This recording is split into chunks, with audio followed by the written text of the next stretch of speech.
You are watching and listening to Chris and Leicester Till I Die TV on YouTube and your favourite podcasts. Right, Chris. Alrighty, good evening. How the devil are you? You see, that hasn't worked because that's higher than it should be. So let me take... There you go, now it fits. It's a bit of a pain in the arse, but there we go. Good evening, good afternoon, good morning, good night, good day, goodbye. Hello, how the devil are you? Wherever you are in the world, one of those will apply to you. Welcome to the, well, I say not really brand new anymore, is it? It's the weekend review show where myself and that other smart geezer next to me, the one with the better looking beard, will look back at the weekend's fixtures and a little bit of news that's happening as well. A bit like a match of the day, but without the dick that presents it. Oh, did I say that out loud? I didn't mean to. Apparently, yes, I did, says Tom.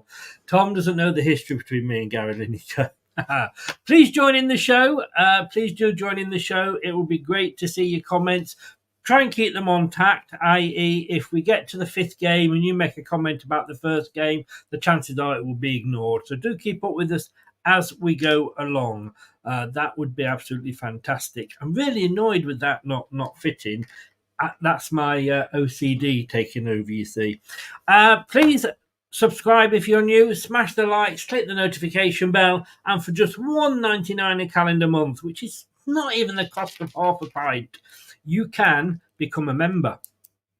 I could go so many places from that, but it is the weekend review, and I will be joined by Tom, and we'll do it straight after this.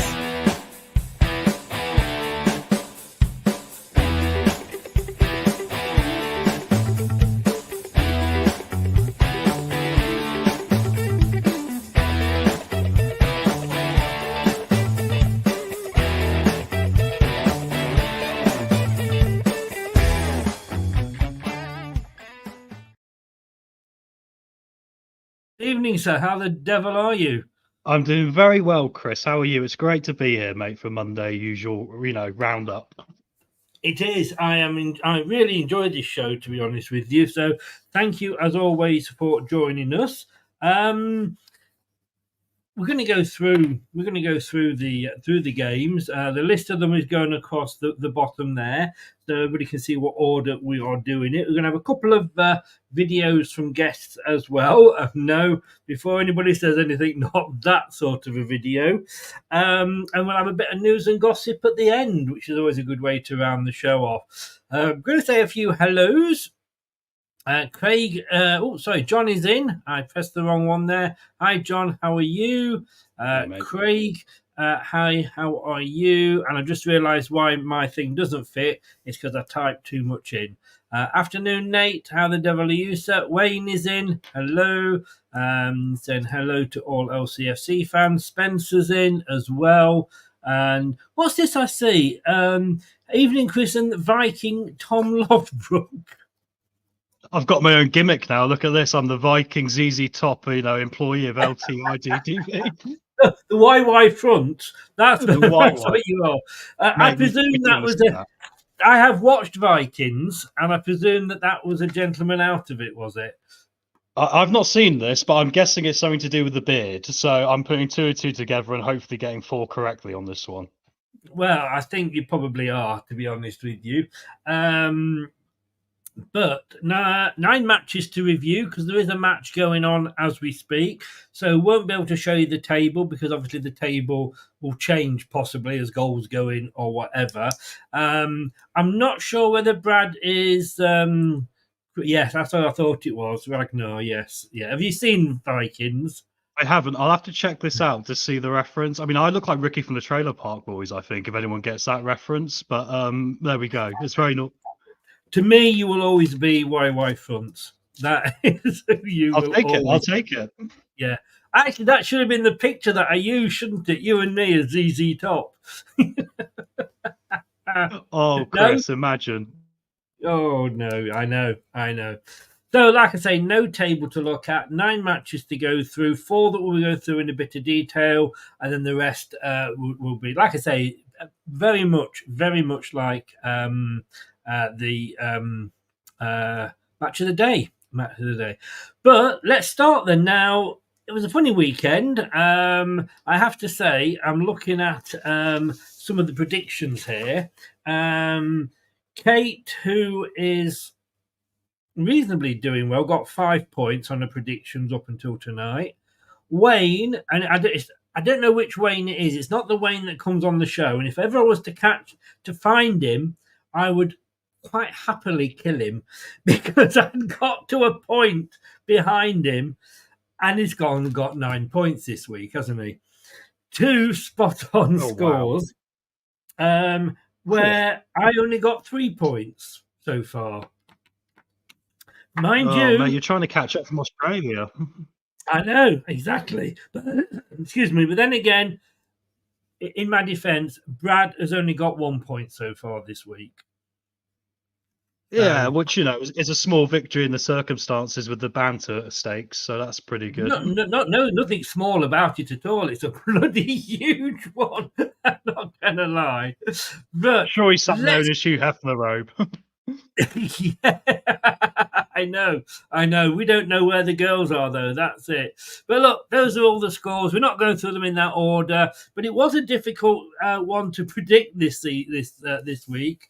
But the Premier League's proving that every week. And we'll come on to the first game because the first game does really that I want to cover throw up the.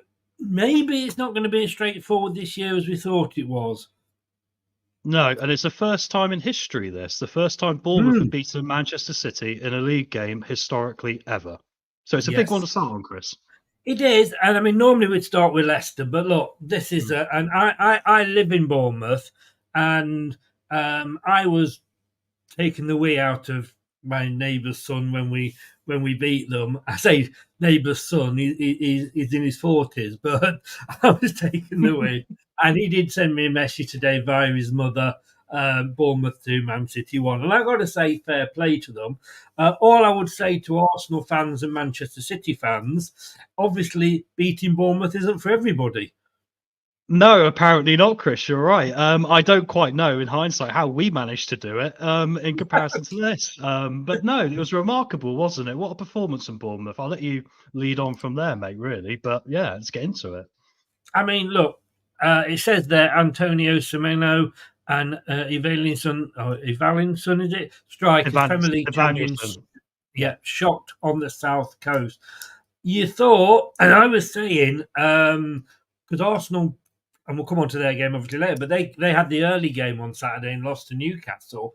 And I was sort of saying, if I had my time again, I would actually want to marry an Arsenal fan because I've never known fans anywhere else in the country that blow things as well as Arsenal do. Oh. Well, maybe Tottenham.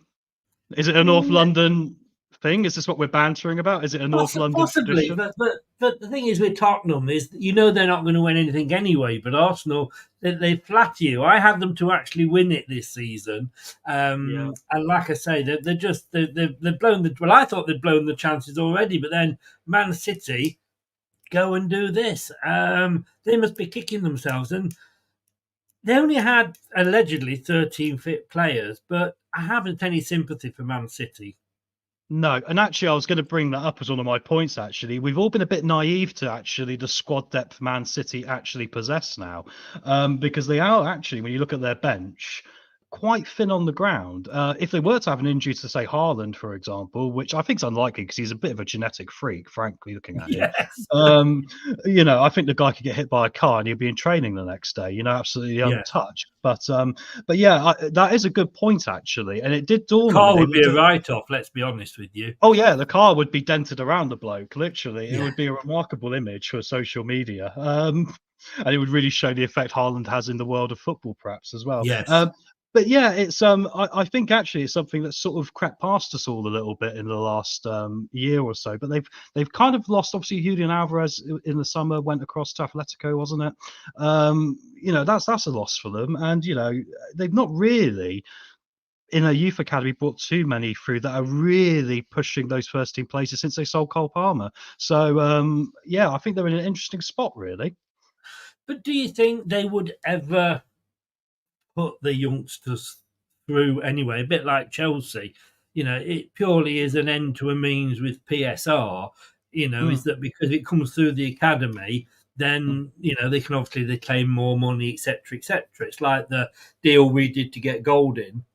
Well, yeah, because Aston Villa did them with Chelsea, didn't they, all summer as well? Yeah. I mean, we sold KDH for 30 million, 6-year contract, so it's costing Chelsea 5 million a year. We bought Golding for 5 million, and because he's through the actual academy, they get all the money straight away. But when was the last time? Excuse me. Last time somebody broke through from the Man City academy? Probably Phil Foden. Is that realistic? I mean, Foden, of course, is a good player, but ironically, if you look now and compare him to Cole Palmer, I'd say who's the more effective player on a pitch for a 90 minutes week in, week out? Sorry, it's Cole Palmer. It is Cole Palmer. I rave about the guy a lot. So I think it is interesting. They've got a few youngsters down there, Chris, not to go full football manager mode, but like Oscar Bobb's half decent, and they got that Lewis chap who's half decent. But do I see any of these players becoming that level they're looking for? Not convinced. Not convinced. And I've got to say, okay, Bournemouth only had 35.5% possession, but they had 12 shots. Man City had 18, so it's not a huge difference there. But Bournemouth had 6 shots on target. Man City only had 4. Yeah, it was an interesting one because what surprised me about, well, like you're saying there, how Bournemouth came out of the blocks. A lot of teams almost show Man City this bit of credit, a bit of respect, and it's almost like you don't want to, rile them up too early, just in case, there's going to be a problem. And I was quite surprised at how Bournemouth just very casually almost just went at them and just were very, and they could have scored in the first few minutes when they had that double chance where there was the save from the Semedo shot, and Kluivert then on the rebound nearly put one in as well. So I think it's remarkable, really. There was a few bits of luck along the way, but energy's a funny thing in football. There was an energy that day about Bournemouth, and there has been for a while now building. Are we underestimating Bournemouth this season, do you think? Manager there, I think it's his second full season, or I can't remember if he had a full season last season. I can't quite remember, to be honest. That's a good point, mate. No, I mean, Bournemouth, I live down here. I live just outside Bournemouth, as you know, and I mean, it is a bit of a kiddies club. When you look at the stand, one of the stands is sort of, held up by scaffolding, and 13,000. I get more people in my shed, as the song goes. But fair play to them. Yes, they came up under Eddie Howe. They stayed up. They went down. They came back again. they got this guy in Areola, and look, you can't just say, "Oh, this was a one-off," or you can't just say Man City were awful because they did Arsenal a few weeks ago. No, I think you're right. I think the thing about Bournemouth is, and I think the credit has got to go to the manager, like you say. He's come in. I think they've got a young team that have got a passion to probably improve themselves individually as well. I mean, with all due respect to Bournemouth, there's only so far you could probably go with a 16,000 seater stadium. Because you need to bring in some more revenue. And also, if you think about footballing towns, I'm not trying to be a bit mean, but Bournemouth's not the first one on the list, really, with all due respect to them. They would admit it, there's other towns in the country that would be the same with other sports. Like, for example, I'd look at Nottingham and think ice hockey, because they've got a huge ice hockey team as well. So I think we really can't give them as many flowers as we'd like, because it is a remarkable performance, a remarkable system they got. I thought that left back was Kerhez. He was superb all game. I mean, he had something to prove, and he was just incredibly positive in what he did. I like the attitude of the players, and I think there's a nice culture there. And I think it's surprising how culture can carry you further than what you think, when especially compared to Manchester United, for example. Yes, indeed. And I think Bournemouth not just Bournemouth, there's another team that we'll come on to, but they've got this sort of, little, well, we used to have it like Little Leicester. Do you remember? It was, Little Leicester's, punching above its weight and what have you. And you kind of got that with, exactly. You got that with a little bit with Bournemouth, little Bournemouth and what have you. And a few years ago, we laughed at Burnley when they got into Europe. That said, Burnley had probably got the history that Bournemouth haven't. But I've just got to say, hats off to they played well, Craig. Hats off to them. 32 match unbeaten run by Man City, and they've let Liverpool go through, haven't they? With the to the top of the league. So Liverpool fans very happy. And it's funny because it's almost crept up on Man City, because I said last week they were looking a bit lethargic against Wolves as well. They were looking a little bit, and I don't know what it was. I don't want to go back over points too often, but squad depth, perhaps it might be a problem here now, because they've still got European football and things going on and all the rest of it. And how can a team that has got that much money, to be fair to Newcastle, they are trying to stay within the rules. We know Manchester City haven't. I think they are now. Yes. I mean, right now in this moment, they probably are, mate. Yeah, but I see your point. Yeah. But our hearts aren't bleeding for Man City, are they? No, because I remember you've only got 13 fit players. Look at them 13 players. It's no real difference to Leicester, really. Look at our bench, and we're having to pull Samari out of a magician's hat from nowhere to be a good player all of a sudden. So, it's funny, really, because I think there's a lot of teams in the Premier League who've ended up in this position, and this is kind of a bigger discussion than just this one match. But it's no doubt influenced by FFP, and there's no wonder there's people getting a bit shirty about the amount of games that are being played and the amount of work rate, because there's players getting a lot of injuries now, and it's just wrecking football clubs. They need to kind of condense it and calm it down a little bit somehow, but I'm not quite sure how they do it. Yeah, and that's another show in itself, isn't it? Yeah, exactly. How much football is being played. I'll leave that to you, mate. Coward. Okay, let's move on. And of course, the next match. Yeah. Ipswich 1, Leicester City 1. Now we both did the post match for the watch along. And I will introduce a video from an Ipswich fan. And I have noticed all over the Ipswich fan videos, YouTube sites, whatever you want to call it, they are blaming the referee and blaming VAR. Yes. Look, there might be something we missed. Well, that's what I was thinking, and I got shot down because the Ipswich fan are very kindly, and I'll play it in a second, very kindly done a video for us, and he does kind of he says that, and I said, well, excuse me, didn't we both have the same referee? And it's very easy. And I was shouting. He wasn't the best referee. I was shouting at the referee during the watch along. I said, that if the linesmen were in wheelchairs, they could probably keep up with the game better than they were doing, which was a bit horrible of me. But I was getting so annoyed, and I just thinking like, well, hang on. Problem with Leicester is that when we were on top, we didn't take advantage. We were on top for the first 10, 15 minutes. Absolutely. We didn't take advantage. Ipswich were on top then until probably the last 15 minutes, in fairness. Okay, they got the goal, but they didn't really take advantage because if they were playing that well, they would have put us to bed. And I don't remember, apart from, all right, it was a wonder goal, don't get me wrong, but he will never do that again in his life. You know what I mean? Right, you know what I mean. But it was a volley that didn't even touch the ground. He just kicked it out the air.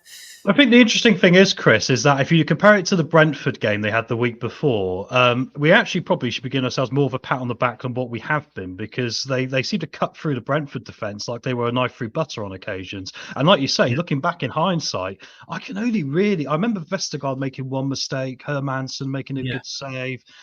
But apart from that, I don't remember them really smashing our goal endlessly for minutes on end. I remember them playing some nice football and getting the crowd behind them and creating a good energy. But like you say, I don't see it being anything but a 1-1. Ultimately, I think it was the fair result. I think the way we got there with these decisions was probably pretty backwards. But like you say, we'll get into that when the Ipswich fan comes on. Bless him. Yeah, and look, we'll look at this, and they actually only had, they had 14 shots compared to our 20, but we only overtook them in that last 15 minutes. They had 2 shots on target. You're never going to win a game if you've only got 2 shots on target, are you?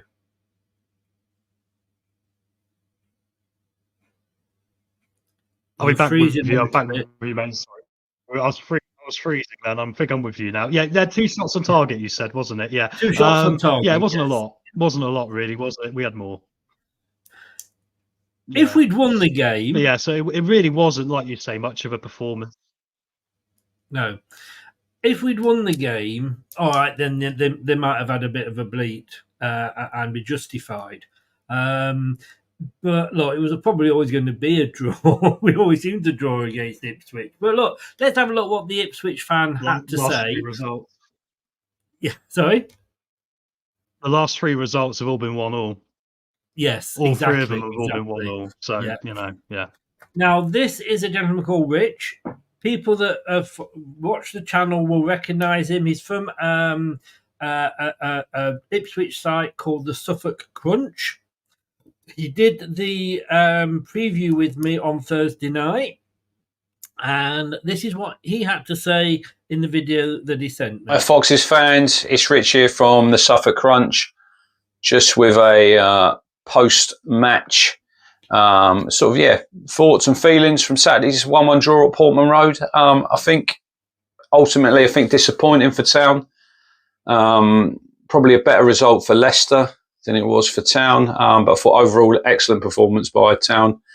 And I think obviously the major talking point I'll get onto in a minute, which probably had a big influence on the game. But yeah, I thought the first 15 minutes Leicester started well. Probably could have gone ahead with Avadidi's chance at the far post with the Vardy cutback. Bit of surprise that Jamie Vardy didn't take a shot there, but I thought after that Town sort of took control of the remainder of the half. Chaplin had a shot wide, Smodic's header over. I think the best chance was just before half-time, O'Shea's header at the far post. I think he should probably score or definitely hit the target. Obviously into the second half and Town go ahead. Leif Davis, first Premier League goal on his 100th appearance. Superb goal. Great ball by Sam Morsey, and it's a great finish on the volley, left-hand side of the box, across the goalkeeper in off the far post. Quality finish from a quality player, and he will play for England. I think he's that good, Leif Davis. Obviously, Town 1 up, looking to add to it. 77 minutes, I think, is the the key point in the game. It looks like, from my vantage point and seeing it back on TV and listening to all the pundits, it's a penalty. The foul on Chaplin from Fatawu. I'm not quite sure how Mike Dean and Dermot Gallagher this morning on Ref Watch say it's just a coming together when it isn't. Chaplin clearly chops it away on his left foot and Fatawu just comes flying out and clatters into him. So as far as I'm concerned, it should have been a penalty. It should have been 2-0. It could be game over. But literally 10 seconds later, the foul by Calvin Phillips, which is soft, isn't it? I think Pereira probably does him a favour there by not rolling around on the floor and getting up. Is it a second yellow? I don't think there's a lot in it, if I'm honest. Once again, I think referees, this is the third week running that we've not had it go in our favour. And then obviously that was 77 minutes and we're left with, well, there was 8 minutes added time, but he played 10, so 23 minutes with 10 men. I thought we managed it quite well. Obviously, some subs come on. You had the AU chance, which was a great clearance off the line by Burgess. But I think sitting there in the stadium, I did sort of feel that Leicester might sort of nick that late equaliser, and then they did. Poor play from us, from Sam Morsey, losing the ball up the pitch on the halfway line, and then Wes Burns got to be stronger there. Probably got to foul your player. Doesn't. Comes to AU. Great little 1-2 with Vardy. It's in the net. And then I'm thinking we might go on and lose this game. But ultimately we didn't. We take a point. We lick our wounds. We go to Spurs on Sunday. Obviously you play Man United. It's a missed opportunity for Town to make up some points on Leicester and sort of Everton above us. Still winless after 10 games. I thought there was a lot of positives for Town on Saturday. But when you've not won a game this season, it's 10 games and we've had chances. We should have won the week before at Brentford and we probably should have beaten you. I do think on Saturday the refs done us there. I think with 11 men on the pitch, I think we probably go on and win that game. But we didn't. We just have to lick our wounds, get on with it and go again at Spurs on Sunday. But yeah, best of luck for the rest of the season. We'll be seeing you, I think, on the 18th of May. I think it's your last home game, our last away game. Be interesting to see where both teams are sitting in the table come May. Anyway, best of luck for the rest of the season, and thanks for having me on. Right, a lot of interesting points there that I want to come back on. I've got to say, first of all, and I've said this to him, that if Ipswich carry on playing like that, they shouldn't be in trouble. I think the problem they've got is that they're not consistent, and by the time they work out consistency, they might be in trouble, and that's my only concern. I have a lot of love for Ipswich. I've got a lot of time for how they work their way up from League One very quickly, and I think they're a very likeable football club. But I do wonder if, a bit like Southampton, is it all going to come a bit too late? Because if you look at where we are, if we were in their position now, I'd be terrified. I'd be like, we're probably done.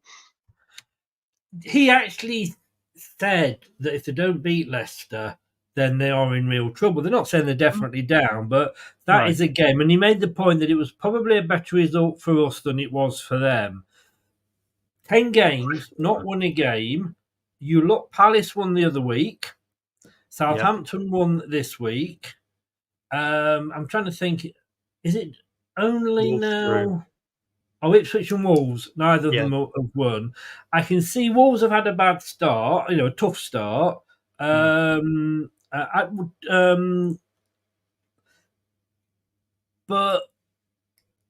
it could become like a bit of an albatross around the neck, couldn't it? Especially if they're starting to look for scapegoats as to why they're not winning.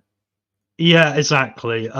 I get his point in regard to the potential penalty. I also get what the referee said afterwards, and it's one of those, and this is the biggest problem with VAR, because we're now looking at everything under microscopes all the time, which means slow motion replays, which aren't actually the way it went, because in the moment you're actually in the real world and using normal time, so it's going to look completely different, actually. I think it's a very difficult one. I think they did have a shout that it could have been a penalty. I think we couldn't have grumbled if it had been given. I think it's quite tragic that he did that immediately after giving away the free kick that was leading to that chance. So that was two instances within 10 minutes, within 5 minutes, where Fatawu nearly put us in big trouble there. So I feel from a little bit on that. I would also argue, like we were talking about earlier, the bigger picture here, you can't be relying on VAR decisions this year to keep you up. You've got to go out and get another goal. Irrelevant. I want to come back, though, on that Fatawu point. Because somebody, I'm sure a few people have put it on. And sorry, Terry, I'm just not understanding what your point is there. So if you can just explain that. Last season, I think, I'm not sure whether it was Vardy, but it was a Leicester player through. We were in the orange away kit. We ran through, and there was 2 Ipswich players sandwiched him. Yeah. I think it was no penalty. Yeah. What was the difference between that? And I am not saying, look, if that was the other way round, I would be screaming for a penalty. So yes, I totally get that. But don't cry when you did pretty much the same last season and got away with it. And this is always the never-ending inception argument of modern-day football, because we're seeing every weekend different decisions in different games, because a lot of it is subjective. It is subjective on decisions of referees and officials at that game in that VAR booth, and they have to make the right decision for them and what they feel about the rules and the regulations of the game. There was a few others this weekend. I'm sure we'll get into them later. I'm not going to go into details now. Well, I went, I wouldn't have done that. I would have done that. And one of them, I actually didn't know the rule on it, and I'd have been wrong. And I'm sure referees might not even know those really intricate rules that, I didn't see at the time myself. So it gets to a point when the rules have changed so often that I feel sorry for the referees. I used to have a book when I was at school, and don't say was it chalk and slate and what have you, but I had a book that was about that thick that I bought from a book club, which was the rules of football. Yeah, okay. The referee rule book. I bet you it isn't that thin these days. No, and I bet you at the top of it says all these terms and conditions can be changed by the Premier League at any time for no reason. Yes. Oh, definitely. Look, as anybody knows, I write every other week for the BBC.com /LCFC. This week it is me. I alternate with Kate. And I actually, my topic, and I can't sort of read it out because, no worries, Terry. I just didn't understand what you were saying. That was all. No problem at all. But I said, when we bought Vestergaard, everybody, it was the Boo Boys' favourite target. The fact that he was bought by a manager who didn't play the formation or the style that suited Vestergaard, had nothing to do with it. In a season where we got relegated, it wasn't just him that caused us problems. I think you'll find it was the whole bloody squad. Suddenly along comes Enzo, and Vestergaard is, people in the chat on Saturday were going, yes, Vestergaard's coming on. I'm like, yeah, he restored him. Yeah. I mean, like, 12 months ago, you were probably, well, not 12 months ago, 2 years ago, you were absolutely plastering him, and now, yes, he's coming on. Well, he was out the door. He wasn't going to be signing a new deal until last minute. We were going to let him walk. Yeah. And then, now I'm not saying, and I quote, this is on the BBC, I'm not saying that Brendan Rodgers couldn't find a diamond in Ernest Jones, but he was the manager that bought Samari. Samari, whoa. And Ryan Bertrand. But with Samari, he wanted a box-to-box midfielder. Samari, into box-to-box midfielder. That said, he had a pretty good run against Ipswich. I was going to say he's got potential, Chris, but he might not be a natural one, but he's got potential. No, he has. But again, everybody had a go with him. Yeah. And say, he's rubbish, and why did we buy him? He'd won Ligue 1 the season before we bought him, gave him a 5-year contract, shipped him out to Seville. He was that awful, apparently. Did very well against Man United in the Cup when he came on. 90 minutes he played against Man United. Sorry, brought him on. He chased down that attack at the end from Ipswich. He was tenacious in the tackle, and he won the ball because he didn't give up. He won the ball. Could have just let it go out, but he didn't. He held on to it. He ran upfield, brushed us off. I said, like the guy, Rich. Two or three players. Yeah, he bounced off him.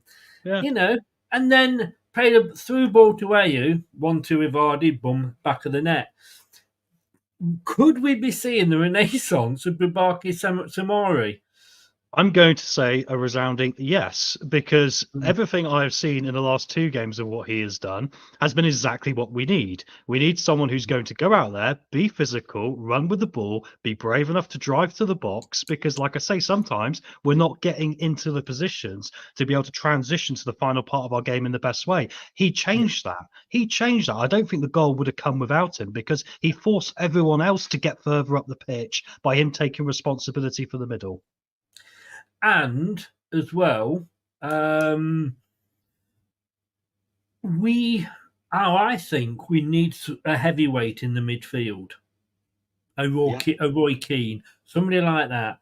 Indeed, if you farted next to him, he'd fall over. Winks and Skip have got a little bit more about them, but there's nobody that's really. I mean, Tielemans never had that sort of presence. KDH didn't. There weren't that sort of players, but I think we need somebody that will stand there and go, "Thou shalt not pass." Yeah, I completely agree with that. Could that guy be Samari? Is that what we're leaning towards here? That's what we are definitely leading to. Yes. Yeah, I can see that. I can see that. But also, I liked him going forward. I really did. I kind of wish we could go out and get someone else now. And here's a controversial one for you, Chris. I said during the time when Vestergaard was in the dog's house and wasn't being played, was in the reserves.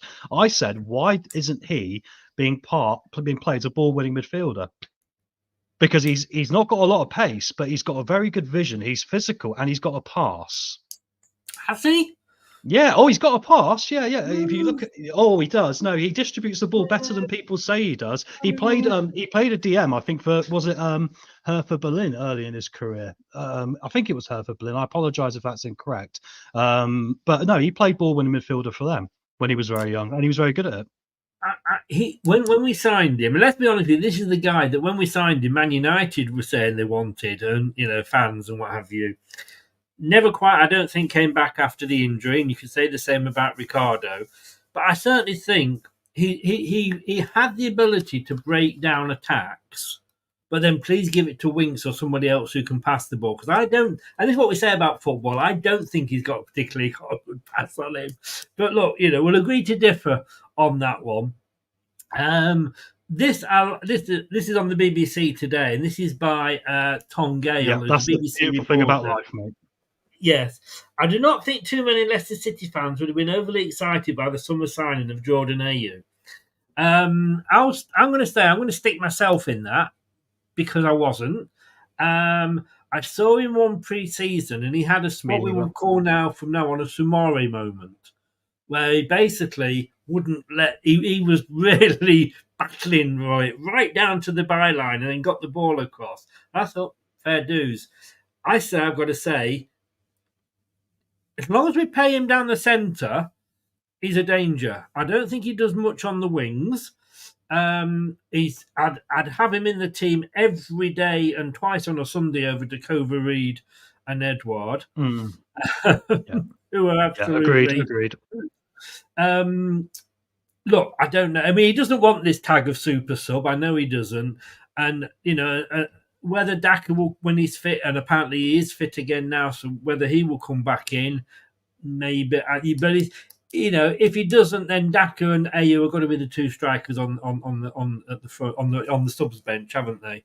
Yeah, I think so. I think it's interesting because I agree with you that Ayew's better served as a striker. I really do believe that. I think that's the right call here, especially when you've got people like El Kanous who really need time to be playing and getting out and getting minutes as well. I think there's better options we can explore on the wings right now.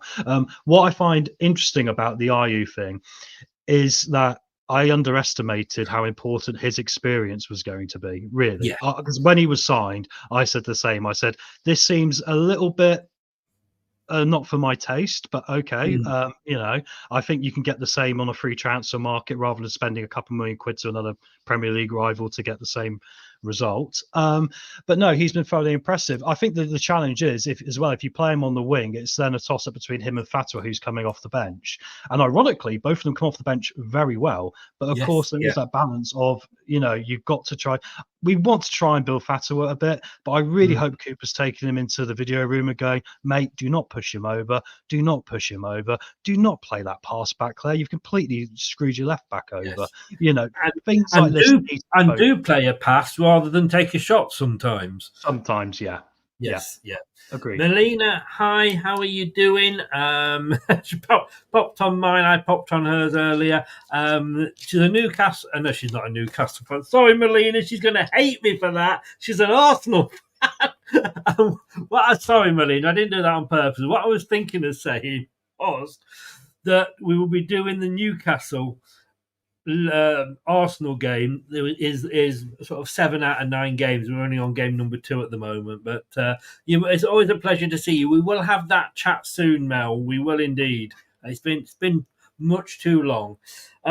So yes, Ayew and Sumare and Vestergaard. He did nothing wrong, and there's something about him. He was my second choice for man of the match. Mine too. Yeah, and but he does what he's got to do. I got a little bit frightened because I noticed at some point him and the other 2 defenders, Okoli. Fies and Okoli. Yeah. They were all sort of defending on the halfway line.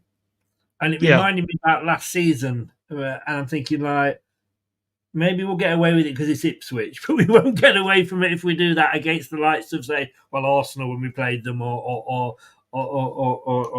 teams like that. But no, he came back. He did nothing wrong. I picked my team to start against Man United, and I got to say, Vestergaard's in there, Sumari's in there, and Ayew very nearly got in, but you have to go for Vardy. So that's only because it's Vardy. But look, a point that would say was better for us than them, I think. Agreed. And I am just worried that if they don't start, I mean, Southampton have got that first win, brilliant. I'm just a bit worried that Ipswich just start to hang on you, doesn't it? I'll throw it out here now. You never know with the Premier League. We've had drama every week. There is every chance they're going to go to Spurs and maybe get a shock win. I know I know we'll talk about Spurs later, but this is the Premier League, and I tell you what, there's nothing that would surprise me if that actually happened. And Spurs are Spurs, let's be honest with you. This was the game that I asked you to have a look at for me on the Sunday. I wasn't able to watch it all. I saw a few minutes here and there. I went for 3-1 win to Chelsea. Brad went for 4-0 win to Chelsea. Kate went 1-1. So well done to Kate. I went Chelsea win as well. I think I went Chelsea 3-1, so I feel that, yeah. I think the majority did. But what I wanted to say was, I mean, look, Almiron is coming in, or Almiron, however you pronounce it, is coming in. What I saw, I have to say, and you do get the new manager bounce, and I do wonder if Ten Hag had maybe lost the players because they played with an openness against us, but you've got to say they were playing a newly promoted team who've only won 2 games all season. But against Chelsea, they gave it a go from what bits I saw. Well, it was a funny game because it was almost like both teams had a lot of respect for each other. Enzo and Ruud van Nistelrooy both ended their careers pretty much at the same football club playing, which was Malaga. So, you know, they both know each other. I think there was a lot of mutual respect there. It was a very bitty game. I think the highlights are all you need to see of it because the things you didn't see weren't worth watching. There was times, there was a bit of sloppiness from both sides. But it was an odd game in that I kind of felt that both teams had their sort of their peaks where they really could have gone on and won it, but neither one really on the day showed enough quality. Genuinely, quality is the word here. Right, no, not a problem. I wasn't expecting you to stop then. Oh, sorry, Chris. I can carry on. I can carry on sort of talking about it. I mean, I've got notes. No, please, coming out no. of my bank. I'm just looking here. Cole Palmer, man of the match again. Not surprisingly, he seems to be doing that week in, week out. What are we thinking of the Martinez red card potentially at the end there? Did you see that? I didn't see that. No. Well, no. let me talk about that because that has caused quite a lot of drama as well. Okay, yeah. Yeah, Martinez, his studs went down the knee of Cole Palmer, which obviously, if you get wrong, could do the guy's knee, and that could be a nasty injury to one of Chelsea's biggest players. So he's known to have a bit of nasty in him as well. Let's be frank. Let's not beat around the bush. Roy Keane had a bit of nasty in him. It's a part of football. It's a part of sport. I'm an ice hockey fan. I like a bit of nasty in my ice hockey team. I haven't watched ice hockey for ages, and I do like ice hockey. Probably more for the fights than the actual play, though. Chris, Amazon Prime have got a new series, not to do advertisement for them on your show, but check that out. It's called Face Off, and that'll get you back into ice hockey. It's behind the scenes. It's very good. It's like All or Nothing, and we like those All or Nothing series, right? But more importantly, anyway, it's funny because they went to VAR on it, which is more the point I wanted to make than a decision, because I said this last week about some decisions going to VAR and some not. I think the referee, giving the yellow card in that situation, it probably didn't need to go to VAR, and that might be a controversial one, bearing in mind how it looked. But once again, I'm going to use the thing, it was a slow motion replay. And if you look at how the ball moved from Cole Palmer, he was flicking the ball and his leg followed where the ball was going. It wasn't following where the chap's knee was. It was following where the ball was going. So I'm going to defend him a little bit and say the yellow card was the right decision.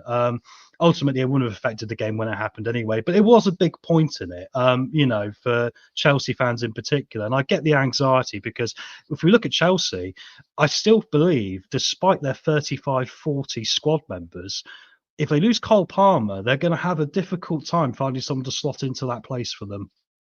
Kieran Dewsbury Hall? Wasn't even on the bench, was he? I feel a bit sorry for him because I look at Caicedo and Lavia and go, I think those two are the two they're going to go for. And then there's the Enzo Fernandez situation. And I'm still going to say situation because I think it's still ongoing from the summer. By all accounts and what I've been seeing, little Wesley Fofana is still not very happy with his teammate, and understandably so, because what was going on that summer was pretty awful. I'm going to say it was awful because it was, shockingly bad.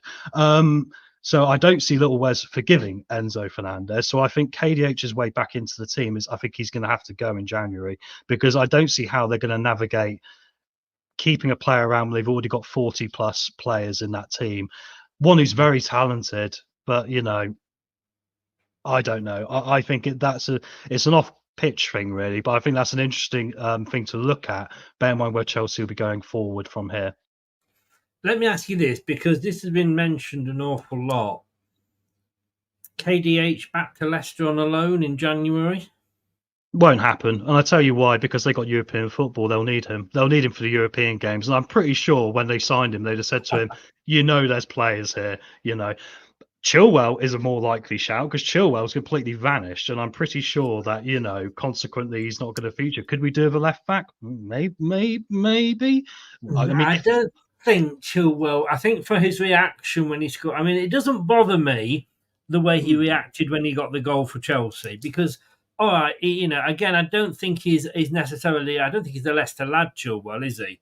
Well, he kind of is, but I think he's a younger Leicester lad, in which case he probably didn't support Leicester growing up. I think he came through the academy. I don't know if he was a Leicester fan. I'm not sure. Somebody will correct me on that. Hi, Michael. But the way that he left apparently upset a lot of people, and I get that because I didn't like the way. I love the way that Maguire went. So he was a gentleman signing the contract, so we got some money. Don't like the way Tielemans left, for example. Would I want Tielemans back at the club? No. So I do understand. I do understand why people don't want Chilwell back. I don't have a problem with him actually celebrating scoring at the FA Cup. All this like where you can't celebrate against your old team, bollocks. You know what I mean? Your new team are paying you bloody wages.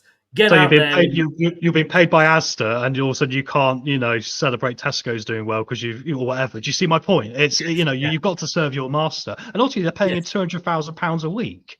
Yes, totally. It's a modern world. but I can understand them. I don't think Chilwell will come back. No, KDH. It'd be interesting in January, like you say. But is he getting games in the Champions? Is he not in the Champions League? Europa? No. Oh no, they're in the conference. It's the Aren't they, conference. Chelsea? I think it's the conference. Yeah, Is he getting games in that though? That's the question. I think he will, because also the thing which is going to suit Chelsea as the season goes on, going back to what we're talking about, squad depth. Chelsea have got squad depth. They've got 40-odd players on their books. They're not all of them are registered, of course. But in January, they will be able to register some. So say, for example, Chelsea were to lose 5 first-team players just so up to January with major injuries. They can unregister them and put 5 in from their reserves. And all those players are Premier League experience. So I don't think they're going to make any quick moves on that yet. They've just sold their hotel or whatever it is to cover FFP. So I'm pretty sure they're not worried. I think they'll go back to it in the summer. But Enzo has built here with this game, as you can see now, after many, many weeks, a core squad he's going to use. And I think KDH will be a part of it. I don't think I'd like him to come back. I have a lot of time for him to come back. I really rate the guy, but I don't think it's realistic. I think if Caicedo or Lavia gets injured with the Enzo Fernandez situation as well, I don't know how it pans out. I think he'll be needed there. Yeah, and funnily enough, with Chilwell, he's played 1 game in the EFL Cup. Yeah. Which means he's registered, which I wasn't sure on. Okay. That's it, though. Played nothing else. For the UEFA Conference qualifying, it said here not in squad. And for the whole of the Premier League, not in squad. So he's not registered, yeah. EFL Cup, played against Barrow, was on the bench, but didn't come on against Newcastle. So I don't know. I can't see him coming back. I'm sorry, but he would probably be, with all due respect, I'm not trying to call out his character here, but for someone who kicked up such a fuss about wanting to move to Chelsea, probably knowing he's going to get £200,000 a week, I'm pretty sure he's happy getting £200,000 a week. And why? Hey, more power to him. It's the modern world, I mean, if that's the way players want to be, that's the way they want to be. I mean, the most successful ones will look beyond the finance and make the right decisions, but there we are. One of those we'll be talking about in the news later, although it's an ex-player. But moving on, look, Nottingham Forest 3, West Ham United 0. Now, I want to make a point before we start this to everybody that said, no, we lost to Nottingham Forest. We should have beaten Nottingham Forest. Nottingham Forest aren't that good. Blah, blah, blah, blah, blah. What are we doing losing to Nottingham Forest? Steve Cooper doesn't know what he's doing. Sack Steve Cooper. Nottingham Forest have played 10 games. They've only lost 1. They went to Liverpool and won at Anfield. They've just beaten West Ham 3-0 at home, and their home form isn't that good. And they are sat 3rd in the division. They are above Chelsea. They are above Arsenal. They are above Aston Villa. They are above Tottenham. They're above Newcastle. I mean, I can go on, and they're above everybody except Manchester City and Liverpool, obviously. But those are the big clubs they are, or the so-called big boys that they're up against. Chris Wood is the 3rd, well, he's joint 2nd in the goal scoring chart this season. Haaland has got 11. Mwemba at Brentford and Chris Wood have both got 8. I'm sorry. I don't think losing against Forest was any, apart from the fact that it was Forest, I don't think it was any disgrace in it at all. I kind of hate myself for saying this, but Nottingham Forest are in a better position than anyone else has ever imagined, and they are starting to prove it. I had a good look at them, obviously, over the weekend with what's been going on, and it really dawned on me what they're doing, and what they're doing is very clever.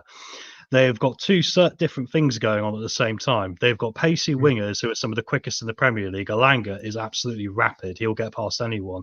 And they've got 2 of the biggest centre-backs you're going to see in Europe. Milinkovic is a monster, as is that Murillo. They are utterly tanks of players. And I'm looking at how they're setting up, and I'm going, you've got to get past the tank. And then you've also got to deal with the fact they've got pace to break on you. So they've set themselves up incredibly well for a team that chucked a lot of money at many players a couple of summers ago. what they've come out at the end of it with is a very interesting team for Nuno to play with, and he's got them really, really tuned now. Chris Wood has been superb this year. I mean, it goes without saying, but like he's just been the complete forward this year. He's done everything, and I kind of hate being so positive about Nottingham Forest, as you can imagine, being a massive Leicester fan. But you've got to give credit where credit's due. Honestly, they deserve every ounce of credit for what they're doing. I think they can't get carried away as a fan base quite yet.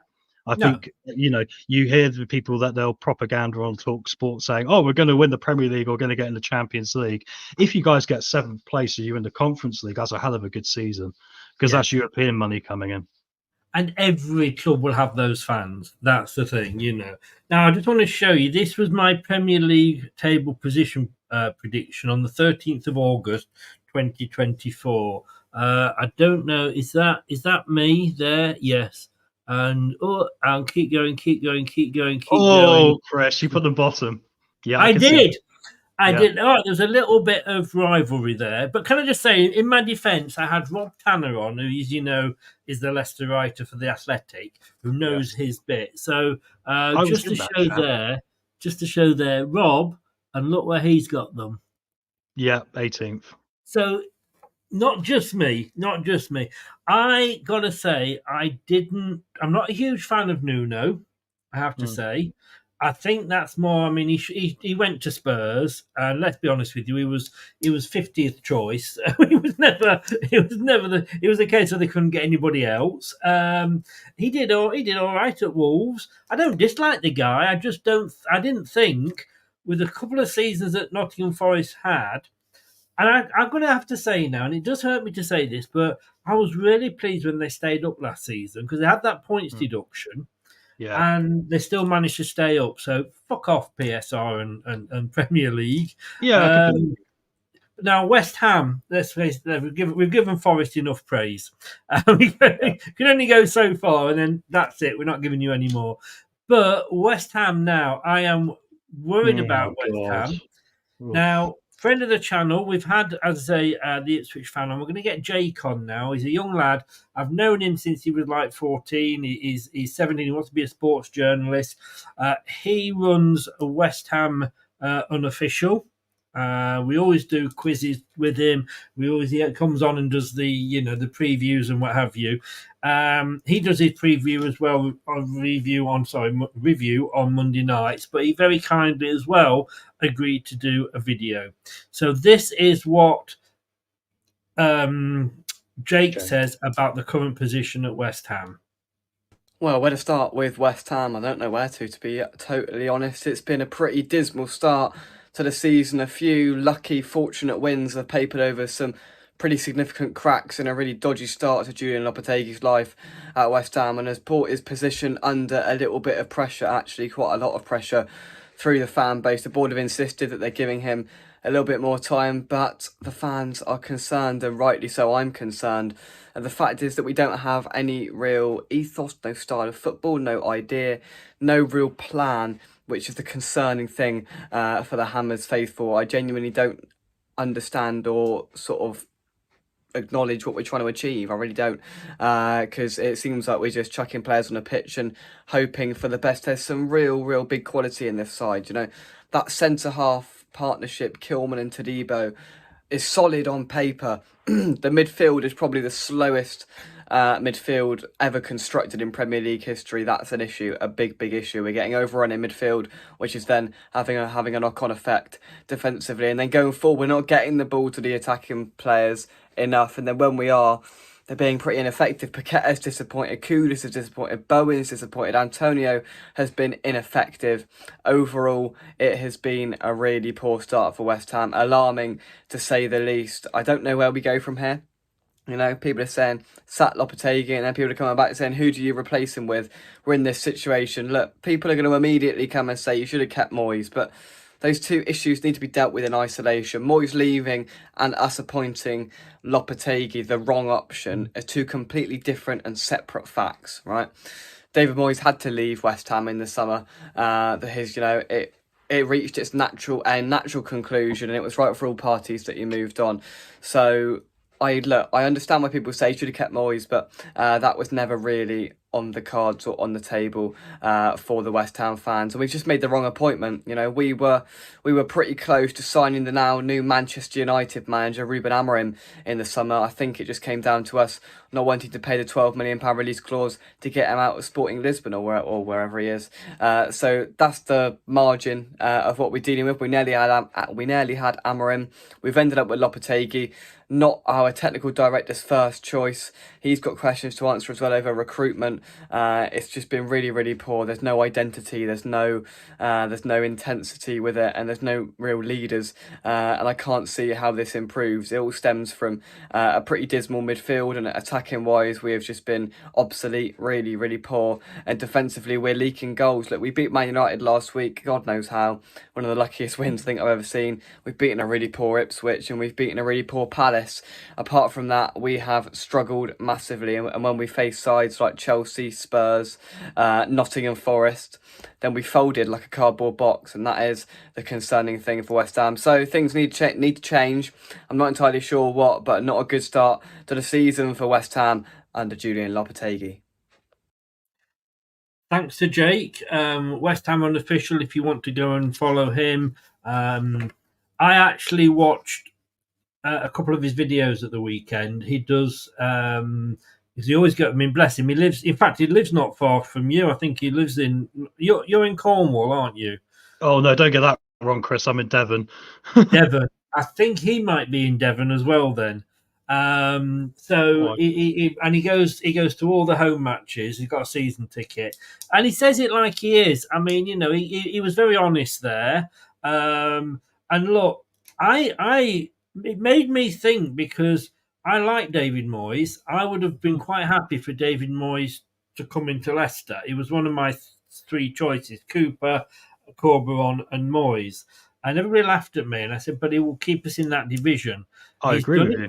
He'd done it twice at West Ham, and he got them into Europe. But when you think, then, well, hang on a second, though, Brendan Rodgers won the FA Cup with us. You know, and managers do have a sell-by date at the club, and sometimes whatever they've done for you, Ranieri, Premier League, whatever they've done for you, there comes a point where you think, oh, yeah, maybe it is time for them to go. Look, they're above us in 14th by 1 point. They've won a game more than us, but they've won 3, drawn 2, but they've lost 5. They're on -6. And I can't pronounce his name, Lopetegui, although I think they had a hit with, they had a hit with Too Shy in the 70s, didn't they? Oh, that was Kajagoogoo, but something like that. But Eurovision Song Contest entry for next year, the Lopeteguis. Yes, exactly. The Lopetegui's family. But yeah, well, a lot of people thought he might have been the first manager, but they're only a point behind Man United. They're 14th, so they're not going to go down. I disagree. I think they could. I think they really could. I think they really could. Like I said last week, that Kudus red card at the end of that game has really probably put them in a difficult spot for a couple of weeks, because what happened in this game, they couldn't score. Who's been scoring the goals for West Ham? Kudus. Yeah, he's the only one. And I also think the appointment they made is wrong. It was the wrong appointment in the first place. I get he's a name. I get he's managed Real Madrid. Whoop-de-doo. So's a lot of managers. Ancelotti's managed Everton. We've seen this, you know.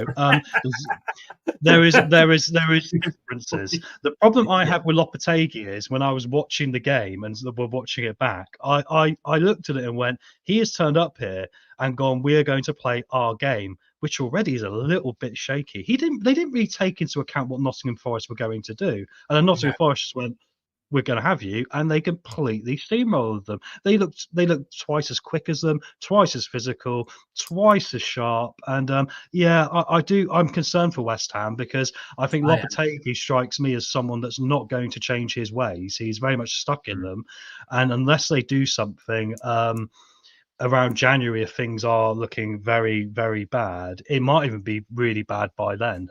Because like you say about the Man United result briefly, ultimately, sometimes in football matches, you win because your opponent happens to be a little bit worse than you on the day. And we said this about us staying up. We might just have to hope there's 3 teams worse than us, right? Yes. Well, that's what I was going to. True. That's what I was going to say about West Ham. And I think if they do stay up, it's only because there'll be 3 worse teams. Lopetegui, didn't he manage another Premier League team? Or am I making that up? I don't believe so, unless I'm having a brain fart. But you never know with the modern day Matrix and time slides and stuff. No, I'm pretty sure. No, I'm pretty sure he hasn't. I'm getting. Was it Wolves? Was it Wolves? I think it might have been Wolves. You know. You know what, guys? We're the most unprofessional podcast in the world. Let me have a quick look. Oh no! In our special guest, Mr. Google, I'm sure he could. I would have done it, but I can't spell his name. Give me 5 minutes to spell Lopetegui, and I might be able to find it. You see, you've got the same problem. You volunteered to do it, mate. You're going to have to find him. We'll just. I'm finding it. He managed Wolverhampton Wanderers just before West Ham, so we are both being very silly, my friend. Of course he did. No. No. I'm not being silly because I'm the one that said, didn't he manage a Premier League club? I completely forgot he managed Wolves, which shows you how good he was. The fact that I couldn't even remember he managed there. Doesn't that say it all about him? Well, I when he was appointed by West Ham, and all right, accepting. Thank you, Tommy. Tommy just confirmed there it's Wolves. Thanks, mate. Accepting that Moyes had to go. Because it did seem strange at the time because, like I said, he had kept them up twice and he had got them into Europe, but accepting that managers, do have these sell-by dates unless you're called Arsene Wenger or Alex Ferguson. Replacing him with this Lopetegui, I didn't see that as a better move. If you are sacking a manager or not renewing a manager's contract, you have then got to replace that person with somebody better. That's the idea of getting rid of them. Like when Enzo left, he left. We weren't planning, so our choice. But if we'd sacked him, we'd have had to should replace him with somebody better. And I didn't think West Ham had done that this time. No, I think the interesting thing is you compare it to Brighton, for example. Brighton went out and got a young German manager, had a fantastic couple of years at St. Pauli. And look what he's doing there. He's literally carrying it on.